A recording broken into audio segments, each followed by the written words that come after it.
Hello, আসসালামু আলাইকুম। আজকে আমি আমার ছাদ বাগানের শরীফা গাছের সাথে পরিচয় করে দিব সবাইকে।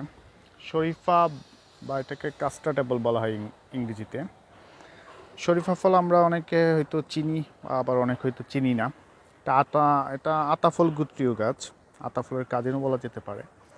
সো এটা এখন রেয়ার, বাংলাদেশে অনেক জায়গায় দেখা যায় না। আগে দেখা যেত, ছোটোবেলায় দেখতাম, দাদু বাড়িতে যখন যেতাম তখন দেখতাম, গ্রামে পাওয়া যেত।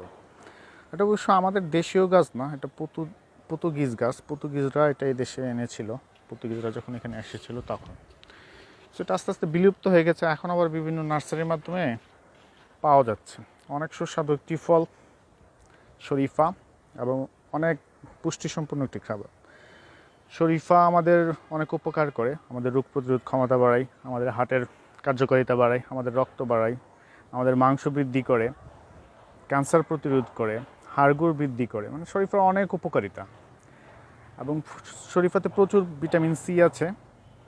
ভিটামিন সি এখন আমাদের করোনার এই প্রাদুর্ভাবে তো অনেক একটা কি বলে, হাইলি অ্যাপ্রিসিয়েটেড একটা উপাদান, সবারই লাগে। সো করোনার কিন্তু এখনও কোনো রোগ প্রতিরোধ ক্ষমতা বা কোনো ওষুধ বা কোনো প্রতিষেধক আবিষ্কার হয়নি। ডাক্তাররা বলতেছে যে আমাদের রোগ প্রতিরোধ ক্ষমতা বাড়াতে হবে, তাই ভিটামিন সি খেতে হবে, বিভিন্ন ফ্রুটস খেতে হবে। সো এটাই। সো আমরা বিভিন্ন রোগ শক্তি বাঁচতে হলে আমাদের বিভিন্ন ফ্রুটস খেতে হবে প্রতিদিন। আর সেই ফ্রুট যদি আমাদের বাগানের হয় তাহলে তো সোনাই সোহাগা। এটা হচ্ছে আমার পুরোটা শরীফা গাছ। অনেক ফুল ফল এসেছিল, বাট কাল বৈশাখী এবার আমাকে করাল থাওয়া দিয়েছে।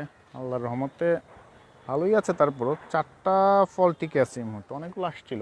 এই যে এখানে একটা, এই যে এখানে একটা, আর এইখানে 2টা মানিকজোড়, 2জন পেয়ার হয়েছে। আর এদিকে একটা আছে, এই যে এইখানে একটা আছে। সো এটা হচ্ছে আমার শরীফা ফল গাছ। এটা আনকমন ফলই বলা যেতে পারে, এখন দেখা যায় না এইসব ফল। এবং বাজারে এগুলো খুব এক্সপেন্সিভ, পাওয়া গেল 400-500 টাকা কেজি। তো এটি আমাদের প্রতিদিন ফল ফুল খেতে হবে, এবং সেটা যদি নিজের বাগানে হয় তাহলে আরও সোনাই সোহাগা। তো আমি আমার ফেসবুক বন্ধু সবাইকে বলছি, নিজের বাড়ির আঙ্গিনায়, ছাদে, বারান্দায় গাছ লাগান, পরিবেশ বাঁচান, নিজেকে বাঁচান, নিজের ভবিষ্যৎ প্রজন্মকে বাঁচান। ধন্যবাদ।